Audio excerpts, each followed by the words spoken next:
ఎందుకు వచ్చిరంటే చెరువుల కోసం, భూముల కోసం, పవర్ కోసం వచ్చిరు.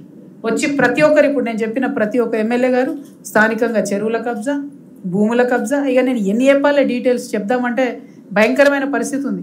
ఇక్కడ మొత్తం కుత్బులాపూర్ని అయితే కబ్జాలపూర్ అని పెట్టేసిరు. కూకట్పల్లి మొత్తం బ్లూ షీట్స్, ఎక్కడ చూడు బ్లూ షీట్సే. ఏం బ్లూ షీట్స్ ఏందో అర్థమే కావు, అన్ని బ్లూ షీట్స్ ఉన్నాయి ఎక్కడ చూస్తే అక్కడ. కానీ ఇన్ని ప్రైవేట్గా ఇంత డెవలప్ అయిన వీళ్ళు తప్పితే ఎక్కడ ఒక గవర్నమెంట్ హాస్పిటల్ లేదు. ఒక 100 పడకల హాస్పిటల్ ఇంత 32 లక్షల మందికి ఏ ఒక్క నియోజకవర్గంలో లేదు. నిజంగా నాకు ఆశ్చర్యం అనిపిస్తుంది. నేను నవ్వుకుంటున్నాను, నేను అక్కడెక్కడో ఆదిలాబాద్ పోయి అభివృద్ధి జరగలేదు అనుకుంటున్నా.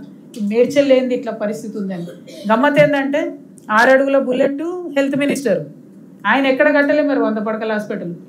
IT minister, de facto chief minister KTR గారు, ఆయన మొత్తం అసలు అర్బన్ ఏరియా అంతా మొత్తం అద్భుతంగా వేసేసిన మున్సిపాలిటీ అన్నారు. ఏం అద్భుతమైంది అసలు? మేడ్చల్ చూస్తే తెలుస్తుంది ఏం అద్భుతమైంది, ఏం అభివృద్ధి అయిందో. ప్రజలకు మాత్రం లాభం కాలే. అక్కడనో ఇక్కడనో 1-2 సీసీ రోడ్లు వేసారు, కానీ అన్ని సేమ్ ప్రాబ్లమ్స్. రిజిస్ట్రేషన్ ప్రాబ్లమ్స్ అట్లే ఉన్నాయి, నల్లా ప్రాబ్లమ్స్ అట్లనే ఉన్నాయి, నాలా ప్రాబ్లమ్స్ అట్లనే ఉన్నాయి. మరి ఏం అభివృద్ధి? అభివృద్ధి అంటే ఏంది? లైట్లు, రోడ్లు, ఇంటర్నేషనల్ బ్రాండ్లు, ఇంతేనా? మరి జనంకి ఏమైనా ఏం లేదా? దోమలు బుక్కుతున్నారు నిజంగా. దమ్మాయిగూడలో చూస్తేనైతే జనాలు ఘోరమైన పరిస్థితి ఉంది. ఈ ఇద్దరు కూడా మొత్తం చాలా చాలా డెవలప్ చేసినామని చెప్పుకునే బీఆర్ఎస్లో కూడా మేడ్చల్ అయితే అభివృద్ధి కాలేదు.